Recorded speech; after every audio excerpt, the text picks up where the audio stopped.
In my past life as a soccer coach, once you win a national championship, everybody wants to come play for you. Really not true. Once you pay them $25,000 a year in scholarships, everybody wants to come play for you. And parents would always come to me and they'd say, okay, my son or my daughter wants to come play at your university. What is it that we have to do? What are you looking for? And being the Socratic professor that I am, I said, well, what does your son or daughter do? What do they do really well that we'd be interested in? And typically their answers are, well, they've got great vision. They're really good. They can see the entire field. Or my daughter is the fastest player. There's nobody that can beat her. Or my son's got a great left foot or really, really great in the air and can head every ball. I'm like, yeah, not bad. But to be quite honest with you, those are the last things I'm looking for. The most important thing, self-confidence. Without that skill, and I use the word skill intentionally, without that skill, we are useless as a soccer player. Because when you lose sight or belief in yourself, we're done for. I use the definition of self-confidence to be the ability or the belief to believe in yourself to accomplish any task, no matter the odds, no matter the difficulty, no matter the adversity. The belief that you can accomplish it. Self-confidence. Some of you are saying, great, I don't have it, I'm so shy, I'll never do good. And you start to drag all the way down here. But I use the word skill because I believe it can be trained. And I'll show you a couple of ways in which we do.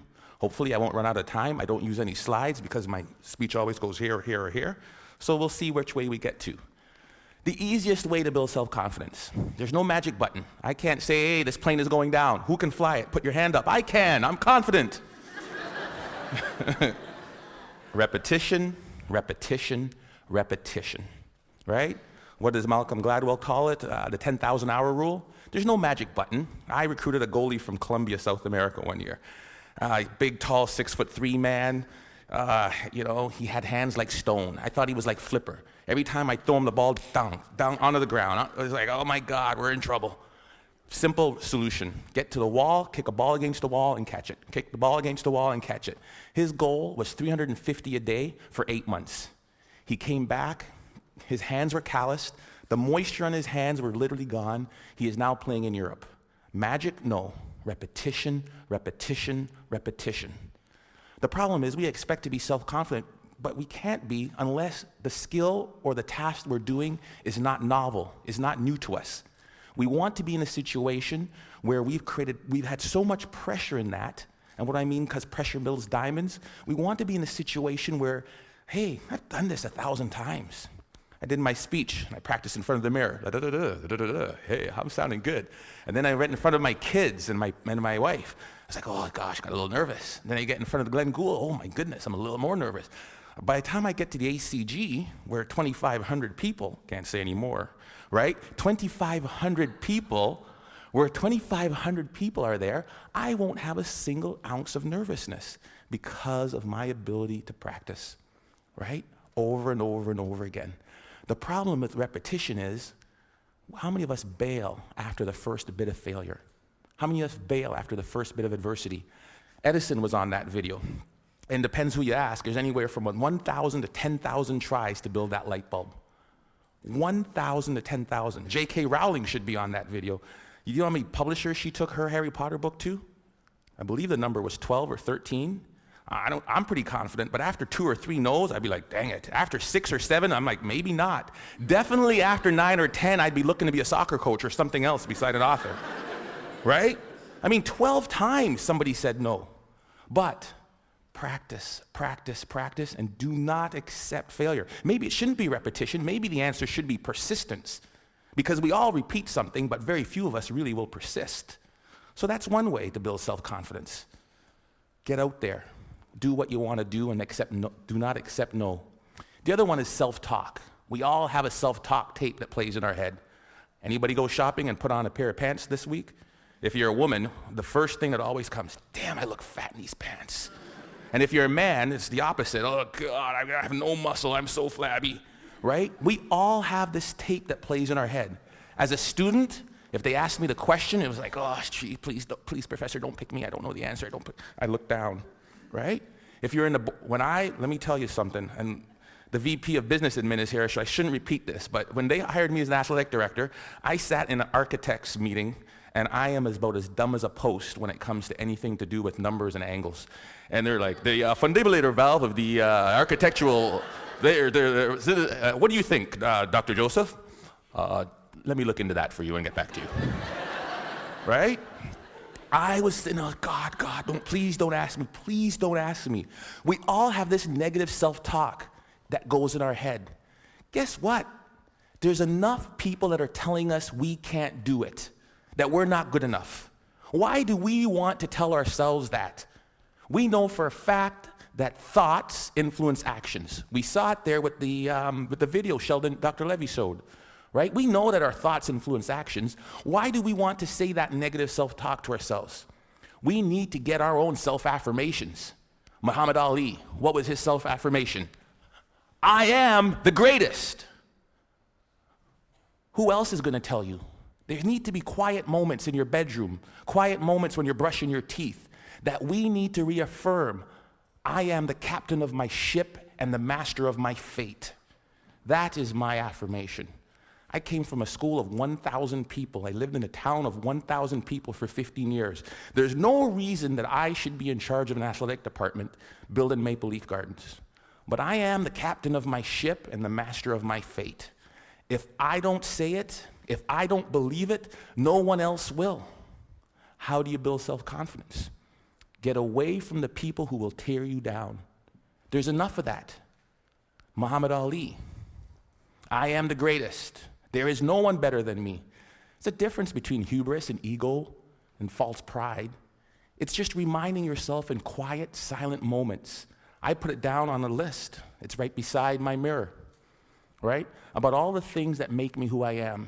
Because I make enough mistakes, and the newspapers will recognize it, and people around me will recognize it, and they'll tear me down.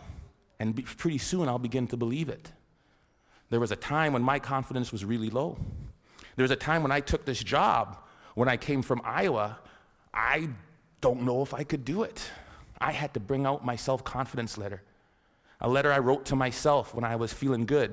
Ivan, congratulations on getting your PhD before 40. I am 40, under. Congratulations on winning a national championship. Good job on raising 3 good kids and marrying the right woman. I wrote a letter to myself.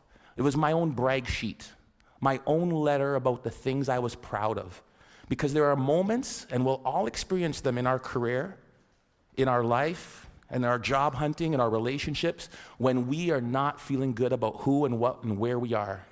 And I had to bring out that letter and read it time and time again for a period of about 2 weeks to weather me through that storm. It was important. Stop the self-talk, the negative self-talk. If you'll watch, you'll see some athletes, they'll have a little bandage or a little brand around them. Lance Armstrong's a perfect one. What's his self-affirmation? Live Strong isn't a brand. It was to remind him of who he was. Live strong. Then it came a brand. He would move that from one arm to the next arm when doubt and fear came into his mind. Live strong. Put it on there. Let's go. We'll all have it. Replace it. 2 ways to build self-confidence. Worried about my time, I'm going to tell you of one way that you can build self-confidence in others. We are coaches and educators. We are teachers. We are people who will create value in the world. And in doing that, we are critical by the nature of what we do. I am a coach. I want you to score a goal. Ball went over high. Dang it, the ball went high. Thank you, coach. I know that. Feedback tells me that. So what do? I need you to put your elbow or here. I need you to put your knee over the ball. I need to follow through. Boom, land, great. Notice I never made it as a professional. What can we do? We fix mistakes. When I'm fixing that mistake, Johnny, this is terrible. You need to bend your knee. You need to do this. What have I done to Johnny's self-confidence? Bend your knee. Think of this. Next thing you know, Johnny's crushed. Ignore what Johnny does wrong and find Bob or Sally or Frida over here. Great goal, Frida. I loved how you kept your knee low, you followed through, and you landed like this. Great job. Johnny, great. Johnny's not demoralized. His confidence isn't shot. And what I've done is I've built up Frida's. Imagine how we could change the way we parented kids. Instead of, get that glass off the counter, what's wrong with you? If we catch them while they're good. Great job. Great job. Thank you, Alice, for taking your glass to the counter. It sounds simple, but we forget about it. Or as educators, or somebody as a team, if we manage to praise the positive behavior that we wanted to reinforce. We forget it. It sounds so simple. Catch them when they're good. We forget it. It's simple. Here's what they did. There was a study in Kansas that did this. They did video, and we all do video, and we showed the video of them doing the run of the play. This goal happened because the basket wasn't protected. We didn't rotate here right. We needed to do this, and then to cover the slot. And if that's the baseline, improvement of the Kansas State team went like this. Then they said they ignored all of that, and they just showed them the times they did it right. The times they did it perfect, that presented no goals, spoke to the same points, improvement went like that. It changed and revolutionized the way we as coaches interact with our student athletes. We can apply that to the business world. We can apply that to our student group works. We can apply that to our management teams easily. Catch them when they're good. Last and certainly not least, my son is really good at this. Self-confident people interpret feedback the way they choose to. I asked my son, who is by the far terrible athlete, gets it from his dad. The games, they win 5-0. How was the game? Oh, great, I scored 3 goals, I got 2 assists. I'm like, I did not see him touch the puck. But he has his own perception of how he did. I love it, right? I'm that guy. I'm like, I remember when I was taking when I met my wife, it was in the Commons. Polly, would you like to go to the movies? Ladies, dingle, dingle, dingle. And she goes, no. I ask her again, because I think that she just hasn't seen me in the right light. Maybe that's not the wrong shirt on, right? Because I'm interpreting that the way I want to interpret it. Finally, I ask her out again. She gives me this one comment, right? Or she sent it through her friend, because that's the way you did it back then. She wouldn't date you unless it was the last person on Earth, that hell was freezing over, there was a small chance we had to save the planet Earth. Some people's like, there's no chance. I'm like, you're saying there's a chance. Right? Because that's how I'm going to interpret it. If I could give you one thing to take from this, it is, no one will believe in you unless you do. Listen to the words of that video. Here's to the crazy ones, the misfits, the rebels, the troublemakers, the round pegs in the square holes. We're supposed to be different, folks. And when people look at us, believe in yourself. Thank you.